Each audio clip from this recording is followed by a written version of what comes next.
तिने चमकून त्या लोखंडी गजांमधून गार्डनमधल्या त्या छोट्याशा खड्ड्याकडे बघितलं आणि तिचं काळीजच खाली बसून गेलं. आता पुढे विरजा शॉक लागून त्या समोरच्या खड्ड्याकडे बोट करून बोलत होती. बाळ, किंजलचं बाळ. किंजल गरोदर होती. करणच्या होणाऱ्या मुलाची आई. नाही नाही, करण असा करणार नाही. तो माझ्याबरोबर असा करणार नाही. माझा खूप चांगला मित्र होता तो मला आणि माझ्या परिवाराला असं फसवणार नाही. पण किंजलचा पण तो खूप चांगला मित्र होता ना, माझ्याही आधीपासून. मग का नाही सांगितलं करण की तुम्ही दोघं एकमेकांवर प्रेम करत होता, तुमच्यामध्ये संबंध होते, ती तुझ्या मुलाची आई होणार होती? का करण, का केलंस असं? तिच्या आक्रोशाने ती रूम दुमदुमत होती. पण मध्येच एक विचार चमकून गेला. जर हे नातं एकतर्फीच असेल आणि जर त्याला माहीतच नसेल की किंजल प्रेग्नेंट होती तर? कारण तिला अजूनही विश्वास होता की करण कधीच तिला फसवू शकत नाही. काहीही झालं असतं तरी की केवळ मला आधार देण्यासाठी तू स्वतःला दूर केलंस करण किंजलपासून. परत तीच दोषी होती या सगळ्यांच्या मुळापाशी. करणच्या निर्गुण मृत्यूसाठी, किंजलवर झालेल्या अन्यायासाठी, त्या छोट्या छोट्याशा पिल्लाच्या मृत्यूसाठी, ठाकूर आणि तिच्या देवच्या बर्बादीसाठी. या म्हातारपणात स्वतःच्या वृद्ध आईचा, स्वतःच्या लहान बहिणींचा आधार बनायच्या ऐवजी त्या सगळ्यांच्या दुःखाचं केवळ एकमात्र कारण बनली आहेस तू विरजा जोशी. आणि त्या विचारांनी ती खालीच बसून गेली. देवाय कुठल्या मनस्थितीतून गेला असेल याची तिला कल्पनाही करवत नव्हती. एकीकडे जिच्यावर जीवापाड प्रेम केलं ती त्याची जान आणि दुसरीकडे तिच्याचमुळे बर्बाद झालेला त्याचा परिवार. कोणाची बाजू घेणार होता तो? समज गैरसमजाच्या वादळातून त्यांच्या हातून एका निष्पाप बाळाचा जीव गेला होता. खून तर केलाच होता त्यांनी, कितीही नाही म्हटलं तरी. का करण, का? एकदा जरी मला बोलला असतास तरी स्वतःहून दूर झाली असती मी. ती तशीच पडून होती बाल्कनीत. सगळं एकदा परत संपलं होतं तिच्यासाठी. तिच्या देवसाठी तिचा असलेला तीव्र तिरस्कारही आज संपून गेला होता. परत एकदा रिक्त झाली होती ती आतमधून. तिच्या अंधुक दृष्टीपुढे तिला तिच्या आईची मूर्ती दिसू लागली. आई, तू आलीस आई. मला कुठेतरी लपवून घे ना तुझ्या पदरात, सामावून घे तुझ्यात. मला मुक्ती हवी मा, मुक्ती हवी. अजून नाही सहन होत मला. बऱ्याच वेळाने अमित आतमध्ये आला. बघितलं तर विरजा सुन्नपणे बाल्कनीत बसली होती. तो पटकन धावत गेला आणि तिला उचललं व बेडवर ठेवलं. त्याला हेही लक्षात आलं नाही की त्याला तिला स्पर्श करायला बंदी आहे. त्याने लगेच मेडला बोलावलं आणि तिला कुठे काही लागलं आहे का ते चेक करायला सांगितलं. मेड्स तिला चेक करीत होत्या आणि हा डोळ्यांवर पट्टी बांधून त्यांना गाईड करून सांगत होता. तिच्या हातापायाला हलकासा बाम लावायला सांगितला. काही औषध पाण्यातून द्यायला सांगितली. खाली किचनमध्ये फोन करून विरजासाठी थोडंसं गरम सूप मागवलं आणि थोडीशी मऊ मूगडाळीची पातळ खिचडी. आठवडा झाला होता तिला पॅलेसमध्ये येऊन, तरी तिच्या तब्येतीत जराही फरक पडला नव्हता. उलट तब्येत अधिकच खराब होत होती.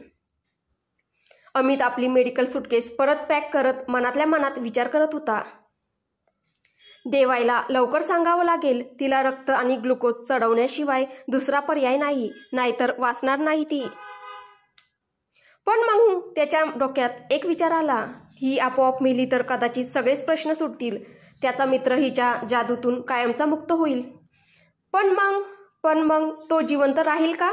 अजीब प्रेम कहाणी होती त्या दोघांची, ज्याचं समाधान जगातल्या कोणाकडेच नव्हतं, फक्त त्या एकट्या मृत्यूला सोडून. मृत्यू. त्याने घाबरून नाही मान हलवली. त्याने परत एकदा बेडवर पडलेल्या त्या अशक्त शरीराकडे बघितलं आणि निघाला.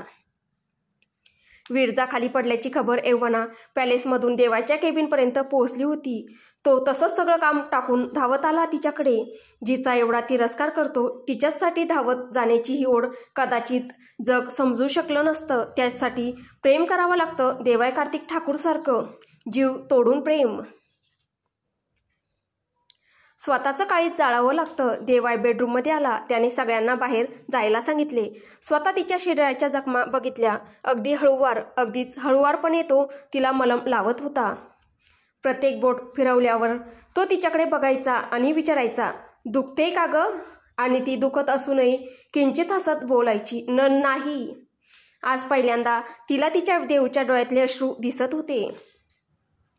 त्याच्या डोळ्यातल्या त्या क्रूर तिरस्काराच्या पाठीमागे अजूनही असलेलं त्याचं तिच्यावरचं अतूट प्रेम, त्याचं तिच्यावरचं कधीच न संपणारं, कधीच न भंगणारं अजरामर प्रेम.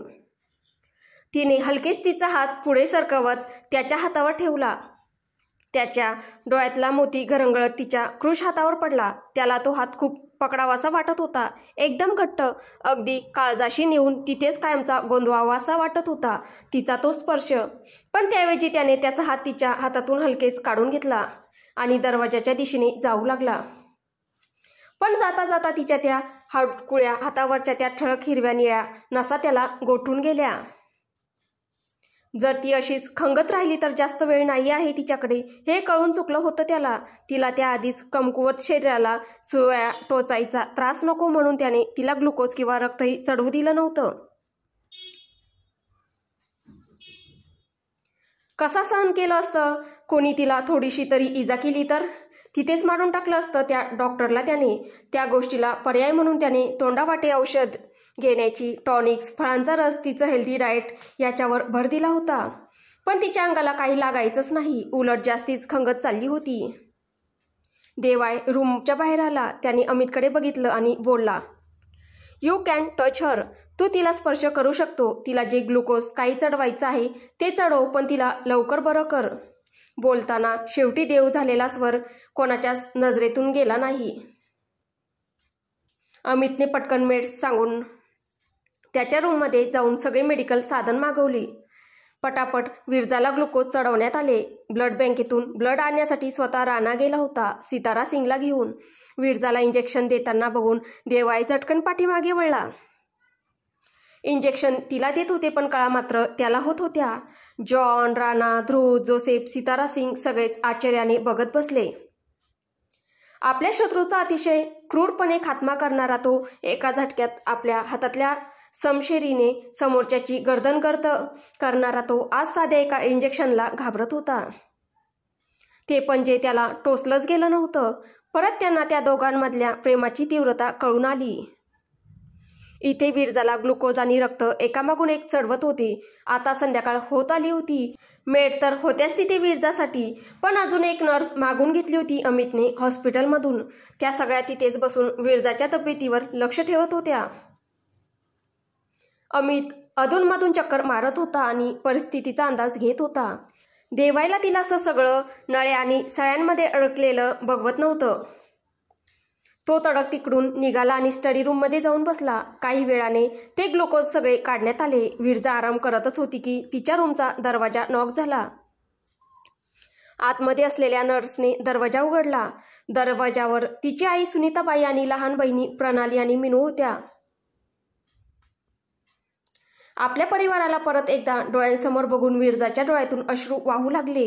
ती बेडवरून काही घाईने उठून बसणार तितक्यात नर्सने तिला थांबवले आणि सावकाश उठायला सांगितले. मीनू मात्र धावतच विरजाला जाऊन बिलगली. अक्का. नुसत्या धाय मोकलून ती आणि प्रणाली आपल्या मोठ्या बहिणीच्या गळ्यात गळे घालून रडत होत्या. आपल्या लेकीला इतक्या दिवसांनी डोळ्यांसमोर बघून सुनीताबाई पण भावनाविवश झाल्या होत्या. त्यांनी सुद्धा आपल्या तिन्ही लेकींना मिठीत घेतलं आणि ओक्साबोक्शी रडू लागल्या. जेव्हा जोसेफ त्या सगळ्यांना घ्यायला घरी आला होता तेव्हा त्यांना विश्वासच नव्हता की तो त्यांना विरजाला भेटवायला घेऊन जात आहे. त्यांना वाटलं की त्या राक्षसाचा अजून कुठला क्रूर डाव आहे. पण जेव्हा विरजाला डोळ्यांसमोर बघितलं त्यांच्या मायेचा हंबरडा फुटला. आवरू नाही शकल्या त्या स्वतःला. त्या किती दिवसांनी दिसलं होतं त्यांचं लेकरू त्यांना. सुनीताबाई रडत, विरजा, माझी विरजा, माझं लेकरू ग. विरजाचा तो क्रूश हात कपाळापाशी घेऊन त्या सतत रडत होत्या. जोसेफ तिथेच होता. जोसेफने इशारा करताच तिथे हजर असलेल्या नर्स, मेड्स आणि स्वतः जोसेफ सगळेच तिथून बाहेर पडले व त्या मायलेकींना जराशी प्रायव्हसी दिली. जॉन, मला ह्या बाईवर जराही विश्वास नाही आहे. देवाय सुनीताबाईंकडे नजर रोखत बोलला. तो जॉन आणि राणा सीसीटीव्ही कॅमेऱ्यातून बेडरूममध्ये असलेल्या त्या मायलेकींवर नजर ठेवून होते. जॉन, आपली खास माणसं आजपासून लक्ष ठेवतील त्यांच्यावर. इथे विरजाला तर खात्री होत नव्हती की तिची आई, तिच्या बहिणी तिच्या जवळ होत्या. एरवी तिचा एक शब्दही ऐकून न घेणाऱ्या देवाने आज तिचं का ऐकलं असेल हाच विचार करत होती ती. खूप वेळ त्या सगळ्याजणी निशब्दपणे एकमेकांना बिलगून मूकपणे रडत होत्या. अश्रू संपून गेले होते, पण दुःख त्यांचा काही अंतच नव्हता. पण परत घरी तर जायचंच होतं. इथे तर त्या राहू शकत नव्हत्या आणि नाही विरजाला त्यांच्याबरोबर घेऊन जाऊ शकत होत्या. सुनीताबाई थोड्याशा सावरून बसल्या. आपल्या लेकीच्या चेहऱ्यावरून मायेने परत एकदा आपला तो सुरकुतलेला हात फिरवला. तिचे केस नीट केले. तिच्या केसांची एक हलकीशी वेणी बांधून दिली. अश्रू वेडे थांबतच नव्हते. ते तर मूर्खासारखे वाहतच होते. तितक्यात सुनीताबाईंनी विरजाच्या हातात काहीतरी सरकवलं. विरजा मूठ उघडून ते पाहणार तितक्यात सुनीताबाईंनी ती मूठ घट्ट दाबून ठेवली. विरजाचा चेहरा आपल्या ओंजळीत घेऊन त्या थरथरत्या स्वरात हळूच बोलल्या, जेव्हा सगळं सहन करण्याच्या पलीकडे जाईल तेव्हा मी आई असून तुला वाचवू शकत नाही, पण कदाचित ही गोष्ट तुला वाचवेल, कायमचीच. सुनीताबाई विरजाच्या गळ्यात गळे घालून रडत होत्या. एक आई म्हणून मुलीचं रक्षण करण्याचा दुसरा कुठलाही मार्ग त्यांच्याकडे उरला नव्हता. खूप वेळ त्या रडत होत्या आणि विरजाच्या चेहऱ्यावर मात्र स्मित पसरत चाललं होतं. आज तिच्या आईने तिच्यासाठी जगातलं सगळ्यात मूल्यवान गोष्ट भेट केली होती, तिची मुक्ती. सुनीताबाईंनी एकदा तिला परत मन भरून बघितलं. ओंजळीत तिचा चेहरा घेऊन सतत पापे घेत होत्या त्या तिचे. माहीत होतं आपलं लेकरू आता परत कधीच.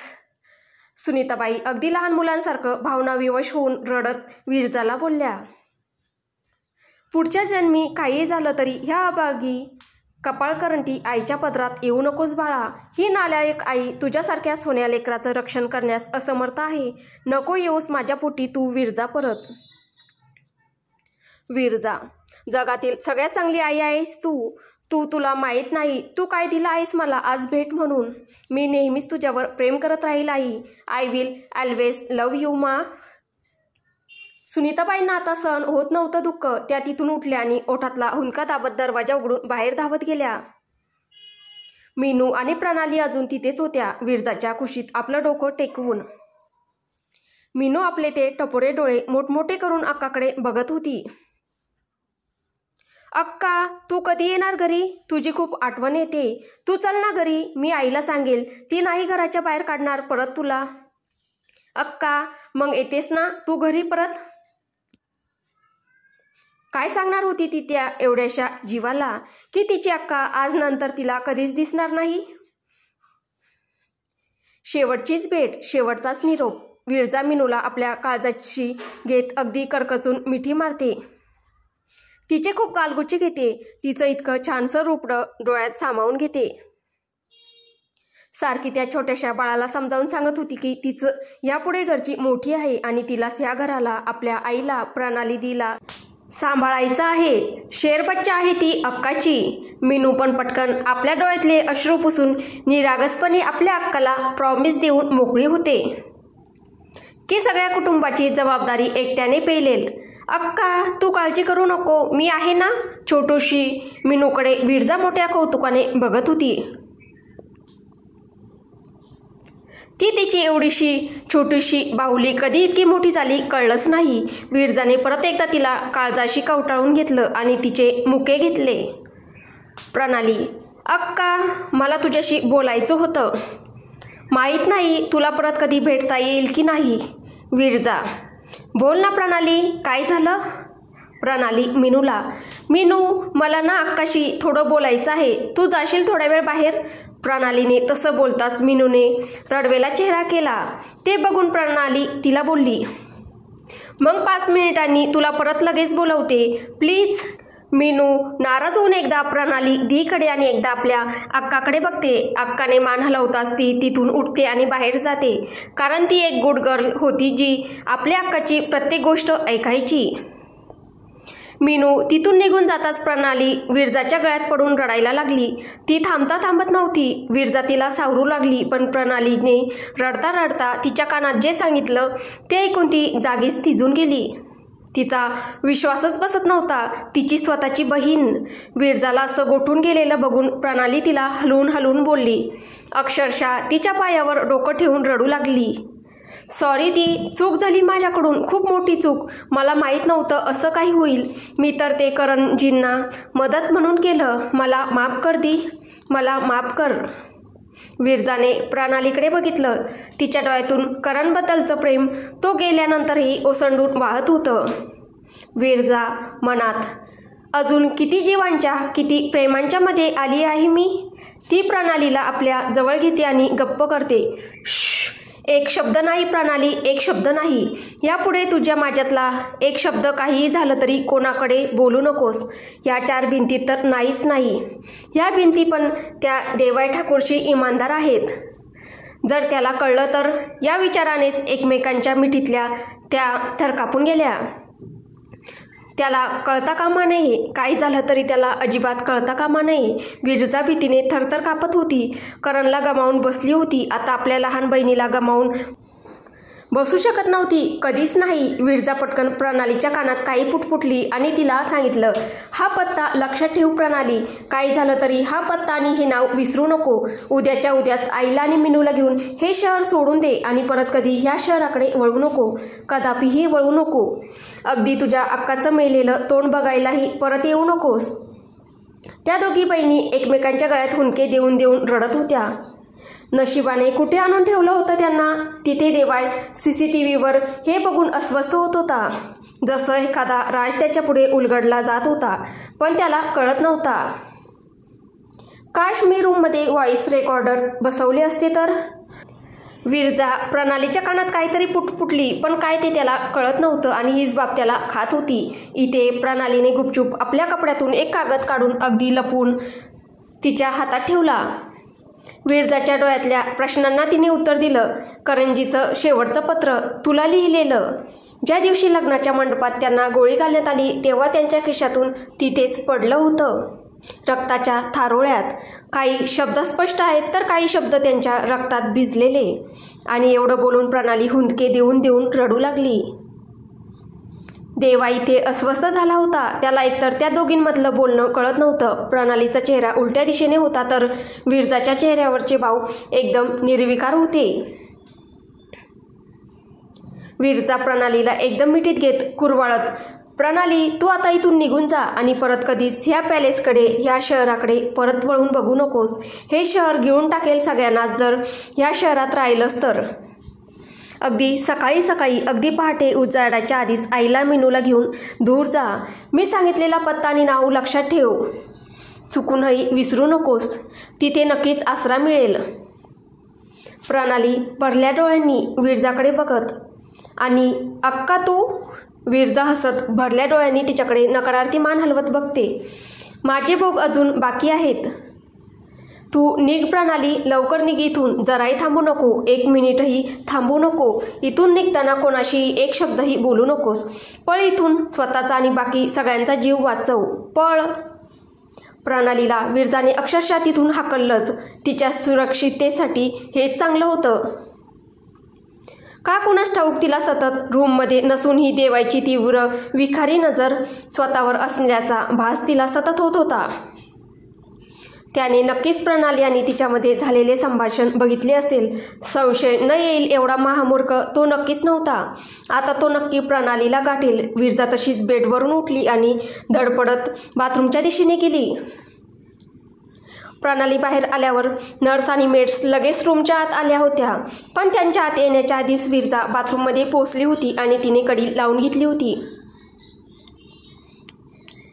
इथे प्रणाली रूमच्या बाहेर आल्यावर देवाय तडक त्याच्या बेडरूमच्या दिशेने निघाला. रस्त्यात त्याला सुनीताबाई आणि मीनू दिसल्या. सुनीताबाईंनी घृणित नजरेने एकदा त्याला बघितलं आणि तिथून निघून गेल्या. त्यांच्या पाठीमागूनच मीनू आणि प्रणाली येत होत्या. मीनूला बघताच देवायचा जीव थोडा हळवा झाला. ती छोटीशी बाहुली, त्याची सगळ्यात छोटीशी मैत्रीण.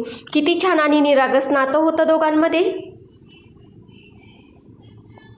देवायचा खूप जीव होता त्या छोट्या पिल्लावर आणि आज तिलाच असं त्याला न बघता बाजूने निघून जाताना बघून त्याचा जीव कळवळला. देवाय मीनू बोलणार नाही का माझ्याशी? मीनू रागाने, काय बोलणार हां, काय बोलणार? आणि का मी बोलू तुमच्याशी? मी तर तुम्हाला माझ्या अक्काच्या आयुष्यातला सुंदरसा राजकुमार समजत होते, पण तुम्ही तर अगदी दुष्ट राक्षस निघाले.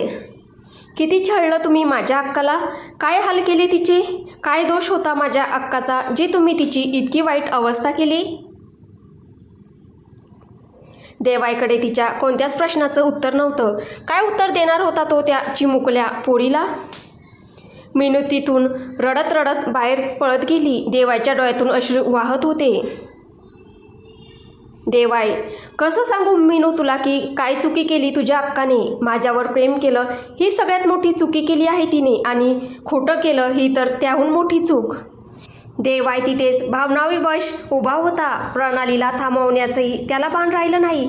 तेवढ्यात एक मेड धावत आली आणि बोलली, मॅडमनी बाथरूमचा दरवाजा बंद करून घेतला आहे, उघडत नाही आहे त्या. ते ऐकून देवाई भानावर आला आणि बेडरूमच्या दिशेने धावला. स्थळ देवाईची बेडरूम. इथे विरजा बाथरूममध्ये बसून रडत होती. तिच्या हातात करणच्या रक्ताने माखलेलं पत्र होतं, ज्यामध्ये त्याने त्याच्या आणि किंजलच्या नात्याबद्दल सविस्तर लिहिलं होतं, आणि हेही लिहिलं होतं की तो विरजाला हे पत्र द्यायला घाबरत आहे, पण एकदा लग्न झाल्यावर तो नक्कीच तिला सगळं समजावून सांगेल. विरजाच्या डोळ्यांसमोर अजूनही नवरदेवाच्या वेशातील करणचा चेहरा समोर येत होता, ज्याच्या मस्तकात तिच्याच हातून देवाईने गोळी चालवली होती.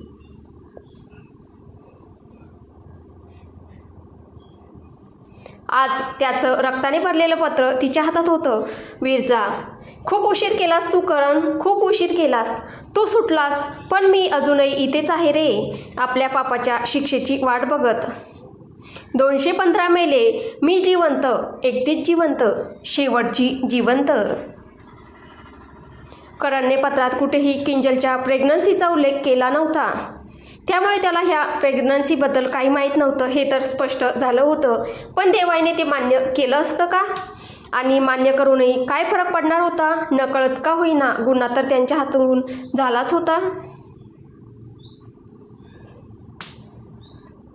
आणि आता हे सावट तिच्या घरावरही आलं होतं. नाही नाही, मी प्रणालीला ह्या निर्गुण खेळाचा भाग होऊ देणार नाही. हा रक्तरंजित खेळ माझ्यापासून सुरू झाला होता, तो फक्त माझ्या मृत्यूनेच थांबेल. I must D. तिने हातातल्या त्या विषाच्या बॉटलकडे बघितलं. कोणासाठी हा जीव वाचवत होती तू विरजा जोशी?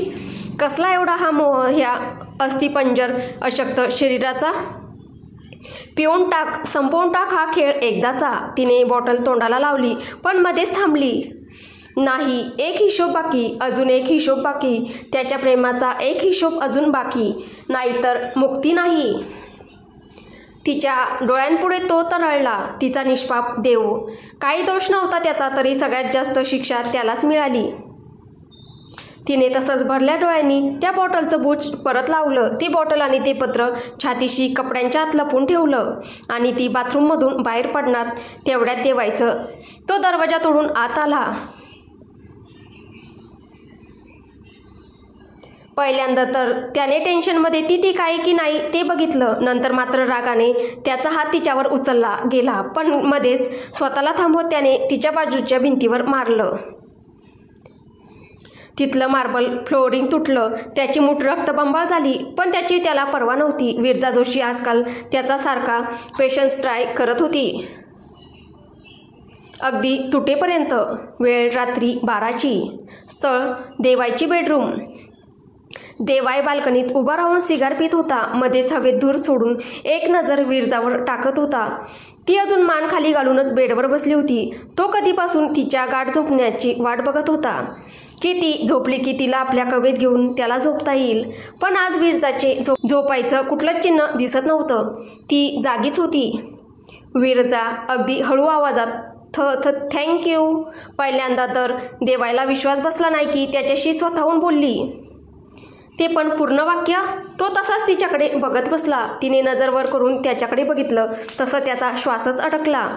आज काहीतरी वेगळंच होत होतं. तो एवढा प्रयत्न करायचा, पण ती कधीही त्याच्याकडे मान वर करून एक नजर बघायची नाही, की एक शब्द हो किंवा नाही च्या पलीकडे बोलायची नाही.